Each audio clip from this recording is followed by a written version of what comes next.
The static room. My grandpa left me his house. It was unusual, to say the least.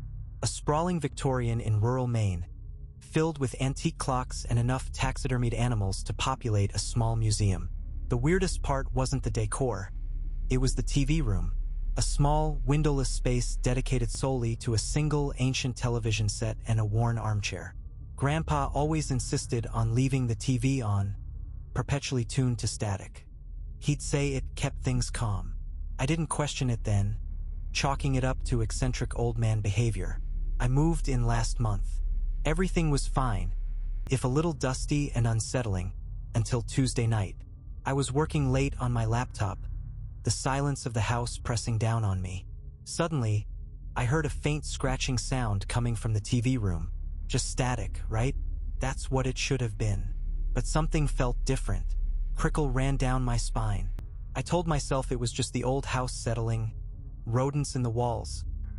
Anything but what my gut screamed at me. Something's moving on that screen. Curiosity got the better of me. I walked to the doorway and peered into the room. The TV hummed with its usual white noise. But then, a flicker, a distortion in the static like heat rising off asphalt. And within that distortion, something moved.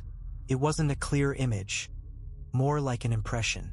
A shifting shadow, vaguely humanoid, coalescing and dissolving within the snow. I froze, heart hammering against my ribs. It was there for maybe 3 seconds before vanishing back into the static. My first thought was to unplug the TV. End it. Simple solution, right? But then a darker thought crept in. Grandpa's words echoed in my head. Keeps things calm. What if unplugging it would disrupt something? Make it worse? Sounded insane even to me. I decided to investigate further. Stupidly, I know. But I felt compelled. A morbid fascination overriding common sense. I grabbed my phone and started recording, just in case. Taking a deep breath, I sat in Grandpa's armchair, facing the television. The static continued its relentless hiss. And then it happened again. The shadow reappeared, clearer this time. A gaunt figure with elongated limbs and eyes that seemed to burn even through the distortion. It wasn't aggressive, not overtly hostile. It just watched me. An unsettling, silent observation. I fumbled for my phone, trying to zoom in, but the static made it impossible to get a clear picture. The figure's head tilted slightly, as if acknowledging my presence. Then, slowly, it began to extend a hand toward the screen. My blood ran cold. I should have unplugged it, should have run screaming from the house. But something kept me rooted to the spot. A bizarre sense of understanding. The figure's hand pressed against the static, and for a fleeting moment, the distortion cleared completely. I saw not a monster, but an old man. He looked remarkably like my grandpa, younger perhaps, with a sad, longing expression on his face. He opened his mouth as if to speak, but only static crackled from the TV. The image flickered and vanished, swallowed once more by the white noise.